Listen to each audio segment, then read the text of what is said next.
Boa noite a todos. Vamos dar início aos trabalhos da noite, fazendo a nossa oração inicial, sempre agradecendo a Jesus pela oportunidade de estarmos aqui, de estarmos vivenciando essa reencarnação, que possamos agora esquecer um pouco a nossa vida lá fora, os nossos problemas, unir os nossos sentimentos, os nossos pensamentos, as nossas emoções, aos nossos protetores que estão presentes, a nossa família espiritual, e todos aqueles que vêm contribuir para com o trabalho, médicos, enfermeiros, poetas, pintores, todos aqueles que vêm estar conosco, contribuindo com aquilo que já desenvolveram em prol do próximo. Agradecemos a Jesus, agradecemos a equipe espiritual que nos assessora, a equipe espiritual desta casa que nos acolhe com carinho, e que possamos assim, além de receber, também doar aquilo que já temos desenvolvidos no nosso ser, em forma de bons pensamentos, contribuindo assim para com o trabalho, alimentando o nosso espírito. Que a luz do Mestre Jesus nos mantenha sempre no caminho do bem, no caminho do amor, no caminho da caridade. Que assim seja.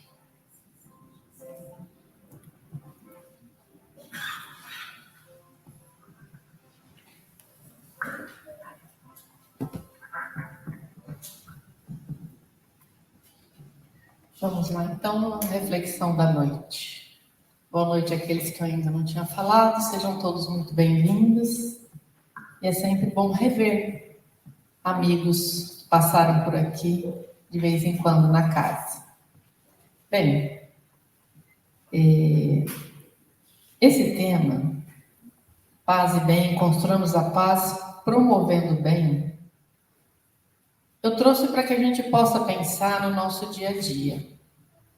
Às vezes a gente acha que o mundo só tem coisa negativa, e o que a gente poderia fazer para melhorar isso? E muitas vezes isso gera ansiedade. A gente fica tão preocupado em querer fazer algo, ou se sente desestimulado a fazer algo, porque as questões da violência, as questões mais negativas, elas ficam mais em evidência. Mas quando a gente consegue prestar atenção de que o mundo é muito mais do que aquilo que a televisão coloca para a gente, a televisão tem um papel, as mídias sociais têm um papel, mas o mundo é muito mais do que tudo isso que a gente vê ali. O que a gente vê ali é um recorte. E se a gente se apega a esse recorte, a gente perde oportunidades. Então, quando a gente abre essas mídias, é notório o quanto a gente vai vendo de negatividade. Eu tenho uma colega de trabalho que é impressionante, não sei se vocês conhecem, o tal do X-Tudo aqui em Ribeirão. Ela já chega falando os episódios do final de semana, principalmente se é na região que a gente trabalha. E fala com uma vontade, nossa, você viu, nossa, você viu, nossa, você viu. Eu, não vi, não acesso esse tipo de informação. Não, porque aconteceu, tá bom, continuemos.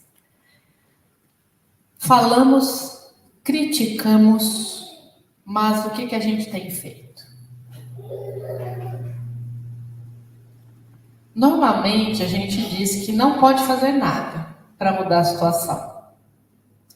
Parece que tudo está muito distante. Então, quando ela me traz uma situação que acontece lá na região que a gente trabalha, e a gente conversa sobre, é muito comum a gente chegar a um ponto, o que nós podemos fazer com isso? Principalmente se alguma coisa está vinculada às crianças que a gente atende. O que nós podemos fazer com essa informação? Que é negativa, que é pesada? Continuar alimentando esse negativismo ou fazer algum movimento de orientação para aquela clientela? As próprias crianças e adolescentes trazem essas informações tão negativas do mundo. E o que a gente pode fazer? A gente vai ficar alimentando aquilo. Ou, olha, realmente a gente não tem nada o que fazer, só nos resta ouvir. Na verdade, quando a gente toma uma atitude como essa, a gente está querendo que as coisas se resolvam do macro para o micro. E tem que ser um movimento ao contrário. Então, quando eles chegam para mim, para quem não sabe, eu trabalho com crianças com vulnerabilidade social, então eles estão inseridos no tráfico, eles estão inseridos na prostituição, na violência, isso é o dia a dia que a gente vive. Então, quando eles vêm com esse repertório, para mim, que não vivo essa realidade, que está ao mesmo tempo perto, porque eu estou ali convivendo com eles, muito distante, quer dizer, na minha casa não entra um policial armado para procurar droga, na deles entra. O que eles veem? Só o lado negativo das coisas. E o meu papel? Eu não posso fazer nada. Não tenho o que eu fazer, tenho o que eu fazer. E não adianta eu falar para eles, olha, você tem que, não mexe com isso, não faz não. Eu tenho que promover uma educação de consciência de que ele é um ser que pode ser bem melhor. Então, todo esse contexto de violência do mundo, que não seria diferente, porque nós estamos no mundo de provas e expiações, quando o nosso planeta passar para um mundo de regeneração, isso não serão coisas corriqueiras. Quando chegarmos à sublimação do nosso espírito, muito menos. Mas o que nós não podemos fazer é o nada. A gente tem que mobilizar coisas de dentro da gente para fora. Porque ficar esperando que o de fora venha para dentro, isso não vai acontecer, gente. Pode esquecer. As nossas pequenas ações no dia a dia é que vão refletir no nosso entorno. Imagina, eu convido todos vocês a irem lá conhecer aquela meninada. Imagine você está vivendo numa situação de periferia, onde você tem o seu irmão arrancado de dentro de casa, foi levado preso, foi espancado e tudo mais. O que vocês acham que eles sabem fazer? O que eles vivenciam no cotidiano deles? Que ferramentas eles têm para modificar essa situação? Esse é o nosso papel lá. Dar ferramentas para que eles modifiquem. Então, é ele para o todo. Então, quando eles trazem, não, porque o polícia, porque não sei o que, porque não sei o que lá, está uma raiva de polícia. Gente, a gente desmistifica isso. Então, é um trabalho que a gente faz internamente a eles, para que eles sejam agentes transformadores. Esse é o nosso papel. Só que, para nós, ainda está muito cômodo. Nós não vivemos aquela realidade. Nós temos um teto, que quando chove não nos molha. Nós temos acesso à saúde, bem ou mal, com alguma facilidade. Nós temos comida na mesa. Nós temos uma cama para deitar. Então, para nós, olhar todo esse contexto, só criticar e só ficar parado, não tenho o que eu fazer, a gente precisa acordar. Porque eu tenho o que fazer aqui, logo à minha direita, logo à minha esquerda. Não adianta eu querer ir lá do outro lado do planeta para fazer um movimento. É no aqui e no agora. E aonde é o melhor movimento? Dentro de casa. A família é o nosso grupo de convivência, a nossa primeira escola. Não tem como fugir disso. É ali que a gente tem que aprender a reconstruir a nossa caminhada. É ali que a gente vai aprender a lidar com esse entorno de uma casa, vamos colocar aí 60 metros quadrados, 100 metros quadrados, e que é tão difícil, levanta a mão quem não tem conflito familiar dentro de casa. Segura lá embaixo, não levanta não. E a gente fica querendo resolver os conflitos que não nos cabem. Por isso que fala na lição do micro para o macro, não do macro para o micro. Muitas vezes é difícil conviver na família. Mas nós estudamos a doutrina e sabemos que nós estamos colocados onde a gente tem que estar. E é interessante, quando eu falo isso para minha assistente social, antes ela reclamava um pouco. Como assim? Ela ficava indignada, né? De ver as situações das famílias. E eu falava para ela, essa criatura está onde ela tem que estar. Ela tem coisas a aprender. Hoje ela já consegue falar assim para mim, depois de nós trabalhamos junto lá há 20 anos. Mônica, você tem razão. Fulaninho tem que estar onde tem que estar mesmo. Imagina, dá poder para essa criatura. Quem vai ser? Gente, conviver não é fácil. Quem convive no seu entorno familiar sabe o quanto é difícil. Por mais que a sua família seja uma família mais homogênea, por mais que a sua família tenha, né, um convívio saudável, não é fácil viver com o outro. Porque tem coisas no outro que a gente vê que, na verdade, faz parte da gente, que a gente precisa transformar isso. A luta em família é um problema fundamental da redenção do homem na Terra. Como sermos benfeitores de 100 ou 1000 pessoas se ainda não aprendemos a servir 5 ou 10 criaturas? Não é, Ravi? É difícil. Se ali, marido, mulher, irmãos, parentes próximos, tios, tias, seja lá o que for, a gente não consegue aprender a servir e a gente tem aquela pretensão de salvar o mundo. Esta é a indagação lógica que se estende a todos os discípulos sinceros do cristianismo. Todos nós que entendemos que Cristo é o caminho, Ele é o guia, Ele é o modelo, é uma indagação lógica que a gente precisa se fazer.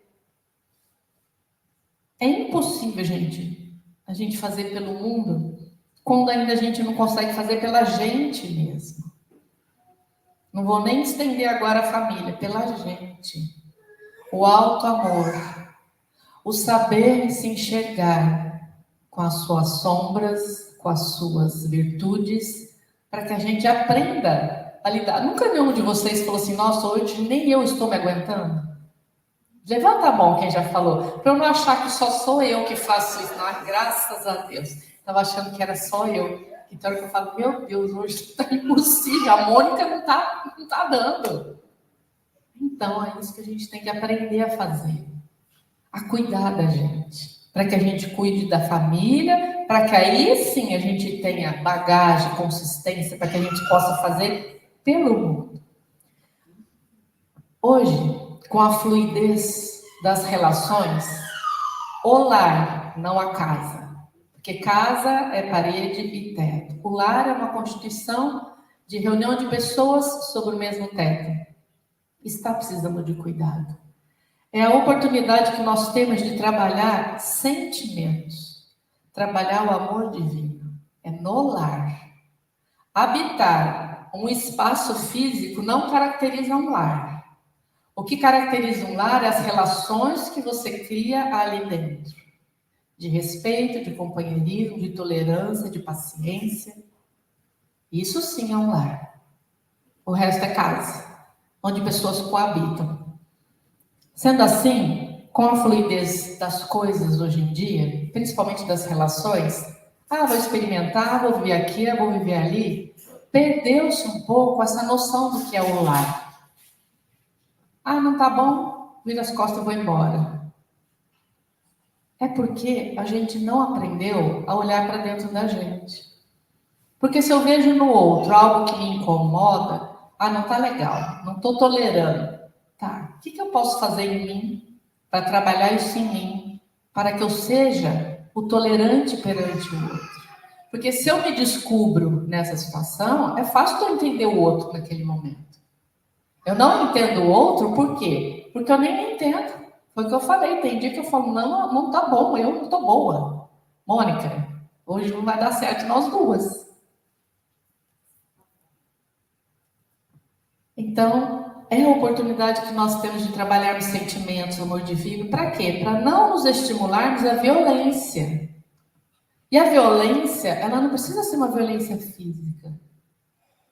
Ela é uma violência muitas vezes emocional, que nós cometemos contra a gente mesmo e cometemos com o outro, através da raiva, do ódio, do ressentimento, dos ciúmes. E isso vai agravando a nossa caminhada. A gente é ressentidinho, né? Bastou alguma coisa não sair como a gente queria, a gente fica de bico, fica ressentido com o outro. Isso é uma coisa que a gente tem que trabalhar na gente. Precisamos avaliar os nossos sentimentos e procurar nos conhecer melhor. E aí, traz algumas questões que a gente pode se fazer. Quem sou eu? Vocês conseguem responder quem são vocês? Eu posso falar assim, eu sou a Mônica, tenho tantos anos, moro em tal lugar, mas é isso responder quem sou eu? É uma brincadeira. Quem sou eu na fila do pão? Outra pergunta. O que sinto? O que? Eu preciso saber o que eu sinto. Eu sinto raiva. Eu sinto tristeza. Outra pergunta. Como eu estou sentindo isso? É importante. E às vezes a gente sente de uma tal forma no nosso interior que a gente adoece. Como eu ajo ou reajo àquilo do meu dia a dia. Então, algo que aconteceu que não foi aquilo que eu esperava, como é que eu estou reagindo? Será que eu sou uma pessoa super reativa? Quer dizer, tem que ser do meu jeito? Eu trabalho muito o controle. Que tem que ser do meu jeito, né, Celso? Aqui tem um problema, é 2 controles. Entendeu? 2 bicudos. Vai casa só um cozinha, 2 no cozinha. Não dá, não dá. Então a gente já se conhece, você vai para a cozinha, então é do seu jeito. Quando eu vou, é do meu jeito. Aí ele não aguenta, ele chega, mas se fizer assim? Né? Isso somos nós. Como é que eu estou reagindo, então, àquilo que vai acontecendo no meu dia a dia? Isso é saber se conhecer. E eu só vou ajudar o mundo, eu só vou me comover quando eu sei quem eu sou. E eu já digo, não adianta querer descobrir quem você é numa existência. É muita pretensão nossa. Por isso que nós estamos aqui, domingo à noite. Podia estar vendo Fantástico. Que bom, nós estamos aqui fazendo o quê? Tentando nos descobrir. Porque a doutrina, ela dá essa ferramenta para a gente. Ela dá a oportunidade para a gente se descobrir. E quando a gente se descobre, e não importa o que você encontre, não importa que você encontre uma pessoa magoada em você, não importa que você encontre uma pessoa ciumenta, uma pessoa ressentida, o importante é saber quem é você, para que você possa trabalhar-se. Aí eu consigo enxergar aquilo no outro, por quê? Porque eu já me descobri. Porque senão eu fico só no macro. Tá vendo lá, ó? Mataram não sei quanto. Tá vendo? Você não fez o que não sei o quê. A gente fica olhando para fora. E a gente não resolve nada. E o mundo vai continuar como ele está. Como é difícil não se deixar levar pela irritação. Como é difícil. Porque a gente é egoísta. Aquilo que nos incomoda, que tira da nossa zona de conforto, a gente se irrita. Devemos não nos deixar levar pela irritação, porque a irritação, ela faz com que a gente derrame sobre nós mesmos fluidos pesados. E as nossas células vão absorvendo aquilo. Um dia adoecemos e nem sabemos por quê.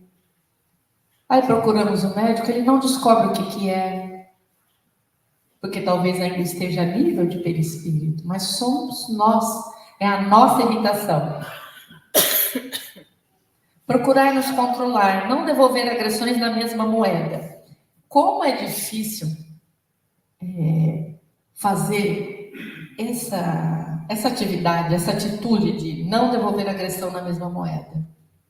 A gente fala assim, Ah, fez? Tá bom. Um dia vai ver. Vou fazer igualzinho. Vai ver como é bom a dor que me causou. Olha o tempo que a gente perde. Por que a gente não faz? Não.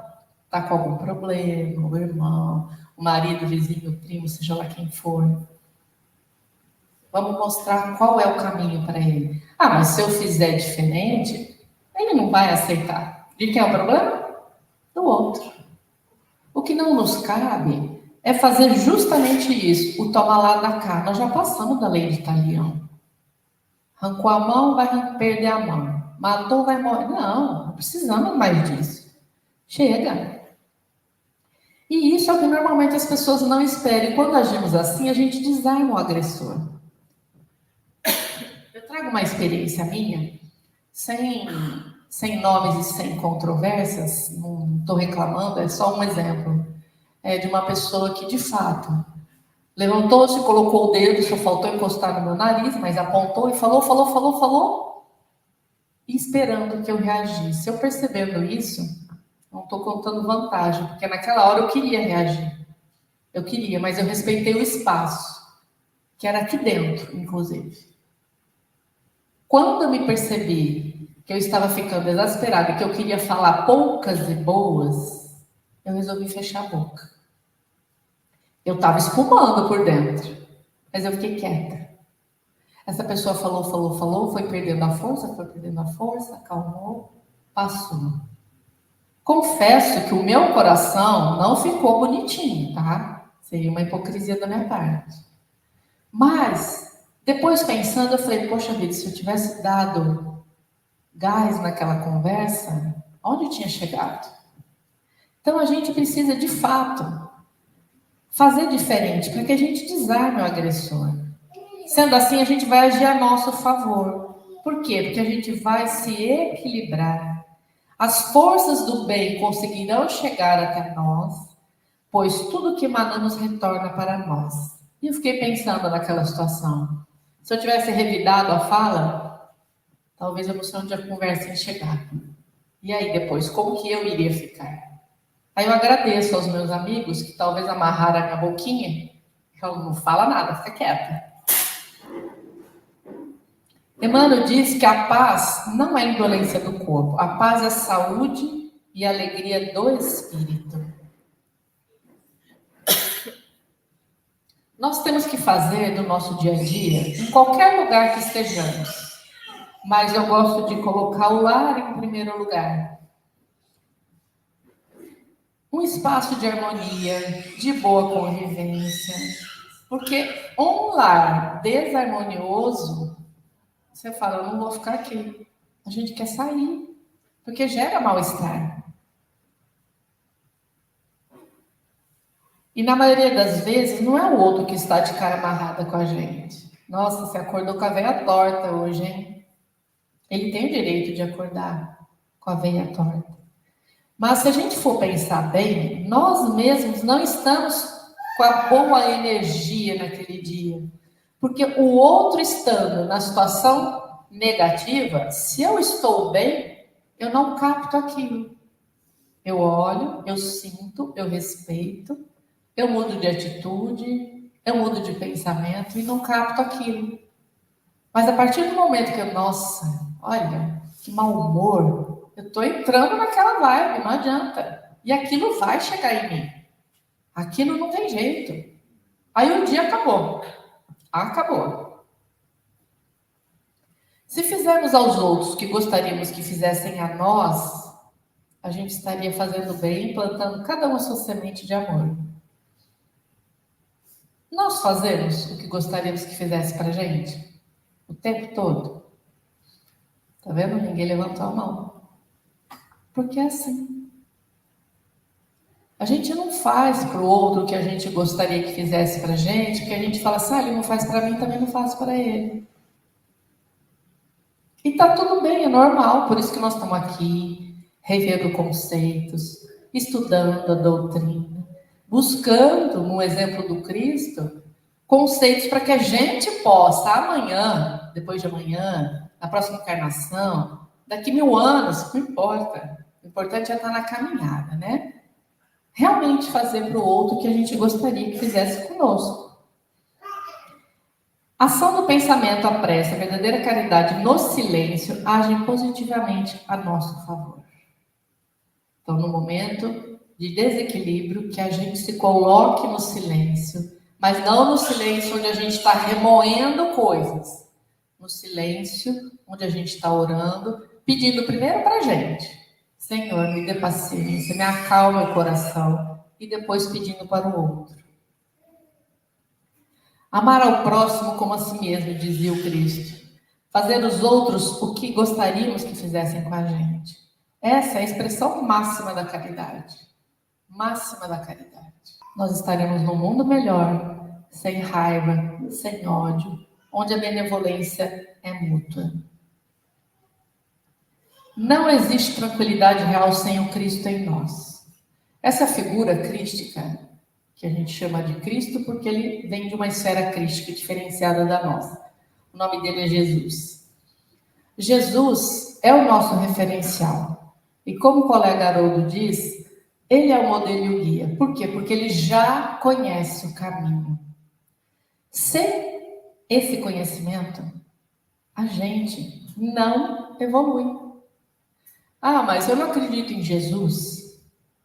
Bom, se você não acredita em Jesus, se você acha que o Jesus não esteve na Terra, que foi tudo uma grande invenção de historiadores, seria bom ir buscar referências, porque a ciência mostra a existência dele. Não basta a gente só achar que, não, isso aí é uma ilusão, e a gente vai falar isso toda vez que a gente não dá conta de realizar. Porque quando a gente passa por uma situação e fala assim, e o Celso usa muito isso, pensa o que Jesus faria nessa hora. A gente tem duas possibilidades, pensar, peraí, mas ele, o Cristo, ou então falar, esquece Jesus, cara, agora não tem para ninguém, agora sou eu, não dá. Falar assim é fácil, mas a gente fala mesmo. Agora, esquece ele, não vou fazer o que ele fez, vou até brigar com ele porque aquilo não é para mim. Não, gente. Tranquilidade real sem ele não vai existir, porque ele é um caminho desenhado para a paz interior. Por tudo que ele viveu, dentro dele, ele tinha consolidado essa paz. Porque ele sabia onde ele ia chegar. E olha que ele é um espírito crítico, ele sabia que ele tem mais etapas evolutivas. Não existe tranquilidade sem Cristo em nós, dentro de qualquer situação em que estejamos situados. E a fórmula de integração da nossa alma com Jesus é invariável. Essa frase, ela, se tomada ao pé da letra, ela fica muito estranha. Negue cada um a si mesmo, tome a sua cruz e siga-me.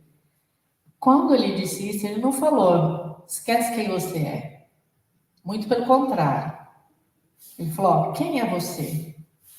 Eu sou o irado, eu sou o raivoso, eu sou o deprimido. Então, isso você esquece. E me siga. Com todas as suas virtudes. Porque nós temos virtudes. Seria muito hipocrisia nossa achar que a gente não tem algo de bom. Nós temos. Sem essa adaptação do nosso esforço de aprendizes ao impulso renovador do mestre, ao invés de paz, a gente vai ter sempre renovada a guerra dentro do coração. E a maior guerra que existe é aquela que está dentro da gente. Não é aquela que a gente está vendo lá fora. A maior guerra é que a gente trava com a gente mesmo. Quando a gente fica perdido, quando a gente se descobre desesperado, quando a gente não sabe o que a gente está sentindo e só sente. Essa é a maior luta. E quando eu venço essa luta, aí eu posso começar a sair de mim. Sendo assim, nós vamos agradecer a essa oportunidade de estarmos refletindo sobre esses ensinamentos através dessa oração. A oração de Maria Santíssima, a mãe de Jesus. Ela é um espírito também muito evoluído. Imagine, eu não consigo mensurar, o papel dela de mãe de uma criatura como Jesus. Não vou falar nem foi, porque ele existe, né? E ela também. Tinha que ser um espírito abnegado. Tinha que ser um espírito que compreende a dor do outro. Porque viver tudo que ela viveu, talvez a gente não conseguiria. Então, fechemos os nossos olhos e vamos respirar um pouquinho mais profundo para acalmar o nosso coração. E vamos visualizar a mãe de Jesus ao lado dele, impondo suas mãos sobre todos nós nesse salão. Visualizemos ela um pouco acima do telhado. E visualizemos esse salão sem o telhado, aberto ao céu, sob as estrelas. Ela, o Mestre Jesus, cada um de um lado deste salão, espalmam suas mãos em direção a todos nós. E nós dizemos: Ave Maria, cheia de graça, o Senhor é convosco e bendita sois vós entre as mulheres. Bendito é o fruto do vosso ventre, Jesus. Santa Maria, Mãe de Jesus, olhai por todos nós que também somos seus filhos de coração, hoje e sempre. Que assim seja. Fica aí a bênção do Cristo e que nós possamos levar essa reflexão para os nossos lares, na certeza do amparo e principalmente na certeza de que em nos descobrindo como seres que falham, mas como seres que buscam o crescimento, nós estamos trilhando a melhor estrada. Passemos então para a segunda parte. Ajustemos a nossa postura na cadeira e vamos encontrando uma posição confortável. Se estiver sentado, se organize de tal forma que você possa estar com os pés firmes no chão, mãos sobre as pernas, e vá buscando fazer algumas respirações mais profundas, puxando ar pelo nariz, segurando um pouco nos pulmões e soltando o ar bem devagar.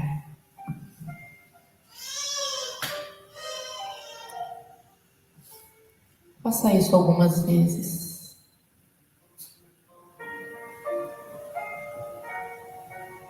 Inspire.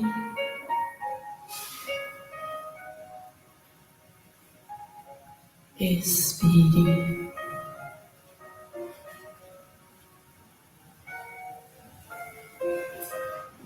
Vá então agora, deixando que a sua respiração tome um ritmo natural. Preste atenção, mantendo o seu foco ainda na região das narinas, sentindo o ar entrando e o ar saindo. Caso algum pensamento específico apareça, permita-se levar por ele por alguns instantes como quem observa a própria mente. E quando tomar consciência de que se distraiu, retorne sua atenção para a sua respiração. Sinta-se vivo e completamente presente no aqui e agora. Respeitando tudo que esteja sentindo. Tudo que o seu corpo e a sua mente manifesta neste momento. Inspirar e expirar é simples e fácil. E aos poucos, veja se você consegue se afastar momentaneamente, mantendo um distanciamento necessário de tudo o que lhe ocorre. Seus pensamentos, suas emoções, suas sensações físicas.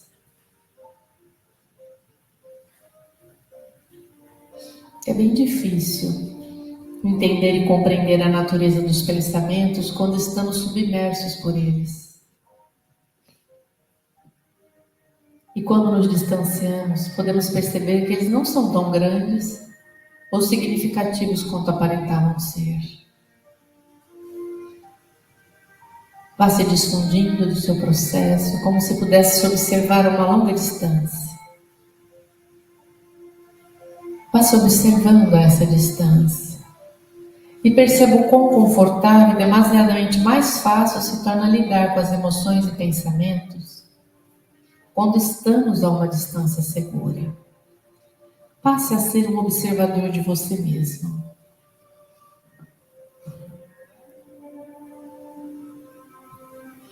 Você pode exercitar essa prática sempre que quiser ter mais clareza e mais serenidade para lidar com suas emoções. E vá respirando. Vá relaxando. Sinta o seu corpo mais leve. A musculatura mais solta.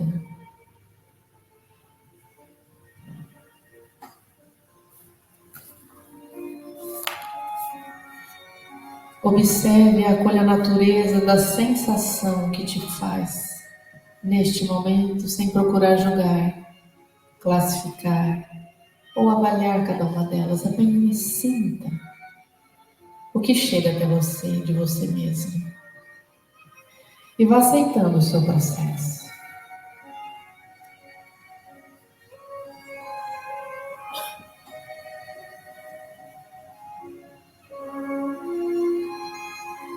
E a partir desse momento, traga a sua atenção para a minha voz.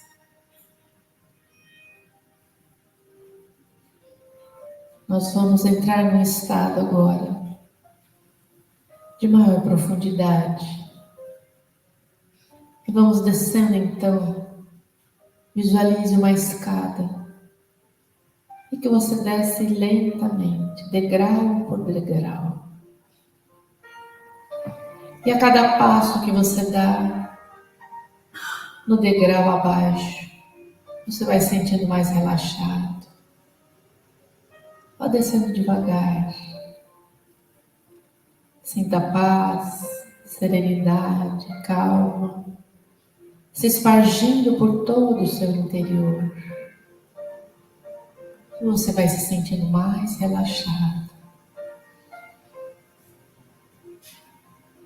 Chegando no último degrau, procure visualizar, imaginar ou sentir que você se encontra em um ambiente completamente límpido, claro, sutil. Não existe forma nem cores definidas ainda. Tudo se apresenta como uma grande mistura. Você está submerso nessa mistura. Essa mistura tem cores, sensações, mas ela representa a mistura de emoções que pode se encontrar no seu interior neste momento. E mesmo que nenhuma delas pareça evidente, e que essa mistura seja muito sutil, aos poucos tudo começa a se clarificar. E um cenário vai se construindo na sua mente. Existe uma tela mental que se forma como uma sala de cinema, na qual você se encontra assistindo um filme da sua mente. As emoções passam, representadas por imagens, e muitas delas passam rapidamente. Pode ser difícil identificar o momento em que uma delas começa e a outra termina. Ainda assim está tudo bem. Você não está dominado por nenhuma delas. Você é o espectador, está distante, sentado na última cadeira, observando tudo o que se passa nessa terra. Procure perceber nesse momento a natureza das imagens que estão ali representando suas emoções. Não as classifique, nem boas e nem ruins. Não se apegue a nenhuma delas, simplesmente contemple e aceite que isso está acontecendo nesse momento. E à medida que você as percebe e que olha para elas, veja como vão ficando mais e mais lentas.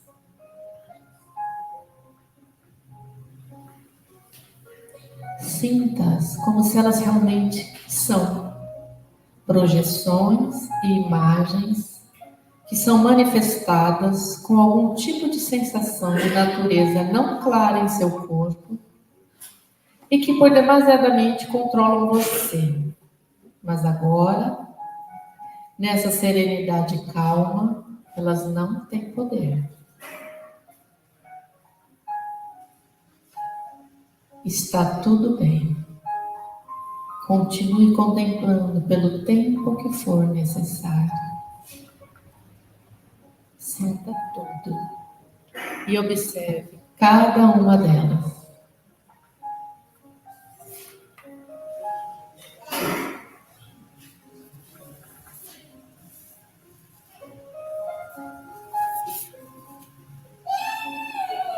Quando estiver pronto, visualize-se levantando da sua cadeira e indo até a sala de projeções. E agora nós vamos começar um processo muito especial e importante.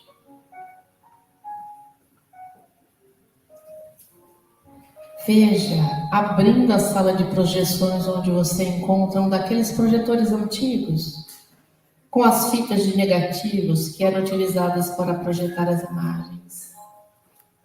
Aqueles rolos imensos. E existem várias delas nesta sala. Muitas e muitas delas. E uma grande parte está toda empoeirada. Outra parte está deteriorada. E você sabe que essas fitas são registros de memórias. São caminhos neurais que o seu cérebro aprendeu e registrou diante de algum tipo de situação que você viveu na sua vida. É como você aprendeu a responder para o mundo, a manifestar suas emoções mediante cada uma das situações que se apresentou na sua vida. Então, as imagens que vemos nessa tela, as projeções, as sensações físicas e a nossa estrutura emocional é apenas um reflexo daquilo que estão por trás, que são os arquivos armazenados nessas fitas. Nessas fitas tem toda a estrutura.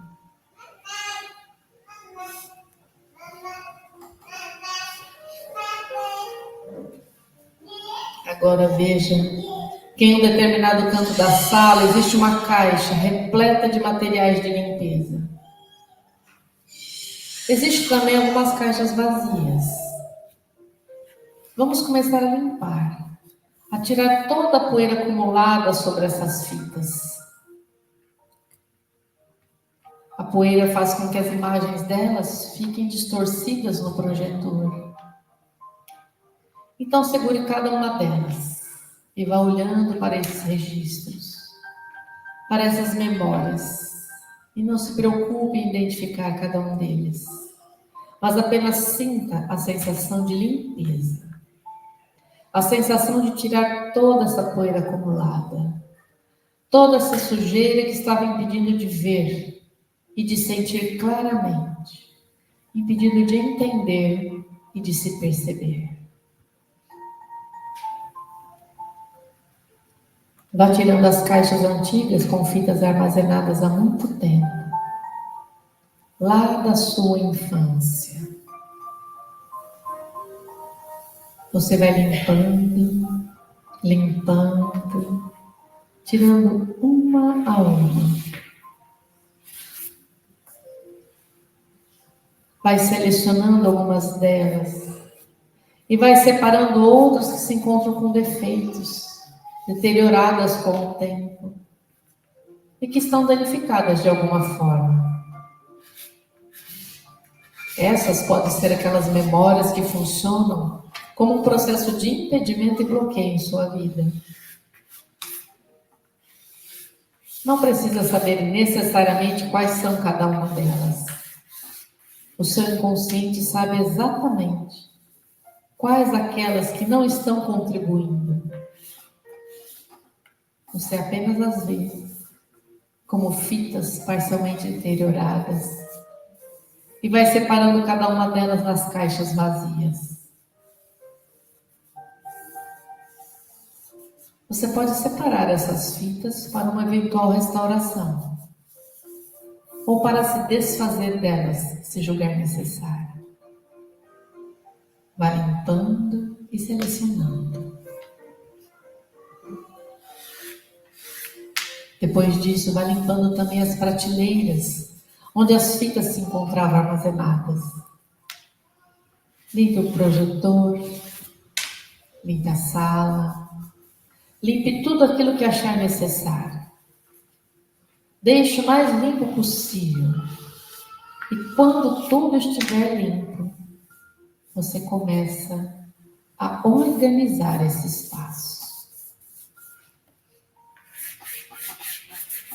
Lá guardando e organizando essas memórias, esses registros.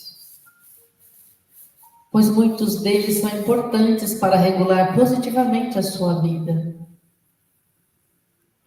Deixe que eles fiquem em um lugar de fácil acesso, para ser um filme que você gostaria de reprisar várias vezes. São os seus melhores momentos. E você deve mantê-los bem guardadinho para olhar, revisar quantas vezes quiser. De repente, você encontra uma fita no meio de algo que você viveu, nessa arrumação toda que está fazendo. Você sabe que ela representa uma memória muito feliz do seu passado, um momento feliz da sua infância, uma grande conquista na sua vida, e ela tem uma cor diferente. Esta é uma memória de base. Ela está associada ao seu elo mais profundo de felicidade, a sua sensação de segurança, de conforto e de alegria. Vamos colocar essa fita no projetor? Coloque a fita. E enquanto você assiste esse pequeno filme do seu passado, um filme de conquista, um filme de bem-estar, você pode ouvir e repetir, se quiser, mentalmente, cada uma das afirmações que eu vou proferir agora.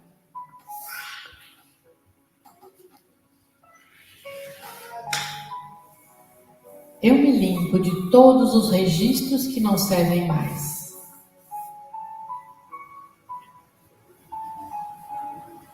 Eu solto e libero todas as memórias de dor que funcionem como bloqueios em minha vida.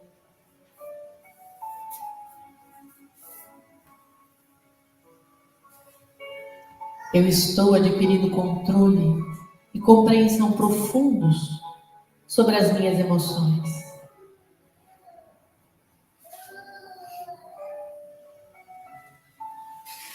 Eu estou aprendendo a me entender.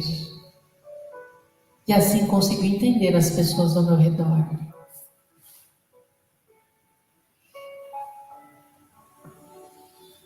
Eu aceito que emoções de dor, tristeza e raiva possam fazer parte de meu dia, mas eu não sou controlado por elas.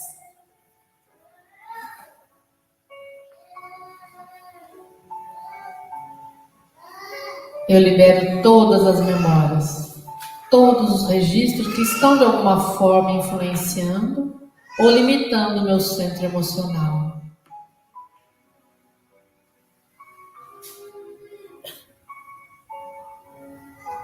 Eu aceito a felicidade como um componente regular de meu dia.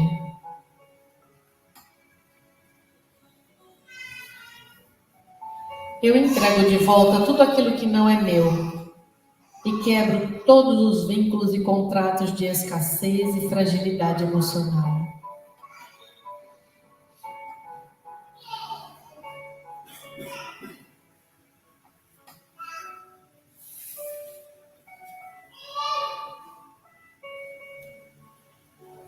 Eu me permito sentir e acolher cada uma das minhas emoções.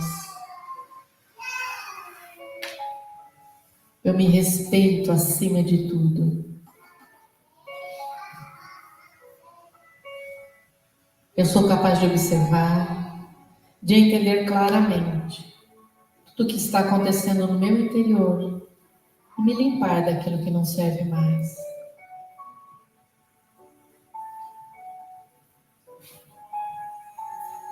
A cada dia, paz, serenidade e calma crescem no meu interior. A cada dia, eu me torno mais dono de mim mesmo, das minhas emoções, de tudo que me acontece internamente.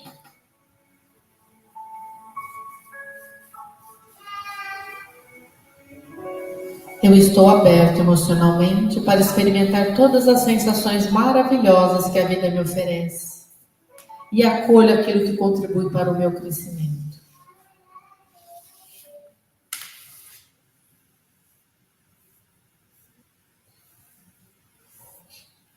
Eu limpo todos os meus registros internos, desce de outras vidas para estar bem comigo mesmo.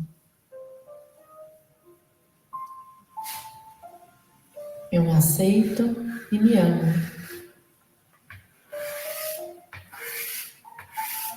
Estou me limpando de tudo que não serve mais. Estou me limpando de tudo o que não serve mais.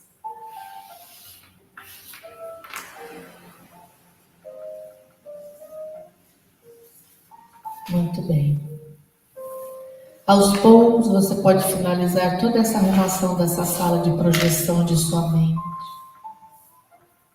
E vai saindo, deixando que aos poucos as imagens comecem a se dissipar da sua tela mental.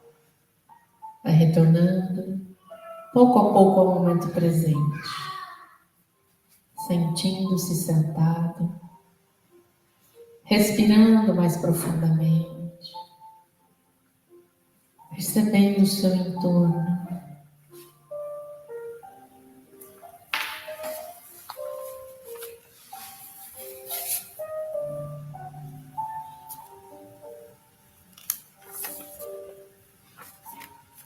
E no aqui e agora, no momento presente, a nossa gratidão pela experiência,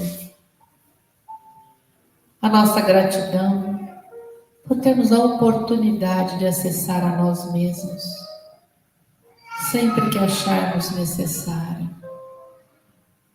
Porque nesse acesso nos conhecemos, nos trabalhamos e nos melhoramos.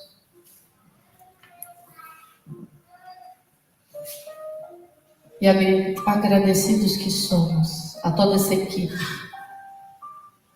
de médicos, de enfermeiros, de artistas, de manipuladores fluídicos, o desvejo e o carinho por cada um de nós, encarnados e desencarnados. Agradecemos o alimento recebido em nossa alma, o medicamento na água fluidificada. Agradecemos, Senhor, pela vida, hoje e sempre. Que assim seja.